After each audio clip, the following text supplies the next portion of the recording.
Jagannadh comeback ఇస్తే చూడాలని ఆయన అభిమానులు ఆశగా ఎదురు చూస్తున్నారు.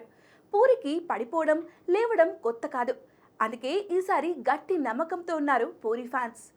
లైక్ డబుల్ స్మార్ట్ చూసిన తర్వాత టాలీవుడ్లో హీరోలెవరూ కూడా పూరితో సినిమా చేయడానికి ఆసక్తి చూపించలేదనే టాక్ ఉంది. దీంతో పూరి ఎవరు ఊహించని విధంగా మక్కల్ సెల్వన్ విజయ్ సేతుపతితో సినిమా సెట్ చేసుకున్నాడు. సేతుపతిని ఒప్పించడంలోనే పూరి సగం సక్సెస్ అయినట్లుగా చెప్తున్నారు. పాన్ ఇండియా స్థాయిలో మల్టిపుల్ లాంగ్వేజెస్లో రూపొందుతున్న ఈ సినిమాను పూరి కనెక్ట్ బ్యానర్ పై పూరి జగన్నాథ్ చార్మి కోడ్ నిర్మిస్తున్నారు. ఈ చిత్రం రెగ్యులర్ షూటింగ్ జూన్ నుంచి ప్రారంభమవుతుంది.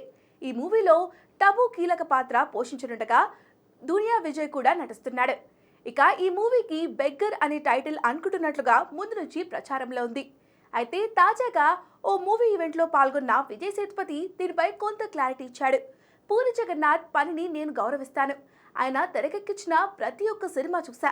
స్క్రిప్ట్ వినడానికి 2-3 రోజులు పడుతుందేమో అనుకున్నా. గంటల వ్యవధిలోనే పూర్తి చేశారు. జూన్లో షూటింగ్ ప్రారంభమవుతుంది. ఆడియన్స్ కంటే నేనే ఎక్కువ ఆసక్తిగా ఎదురు చూస్తున్నాను. ఇక టైటిల్ అంటారా, ఇంకేమీ అనుకోలేదు. బెగ్గర్ అని మీరే ఖరారు చేశారా అంటూ నవ్వుతూ సమాధానం ఇచ్చారు. మరి పూరి సేతుపతి కోసం ఎలాంటి టైటిల్ పెడతాడో చూడాలి.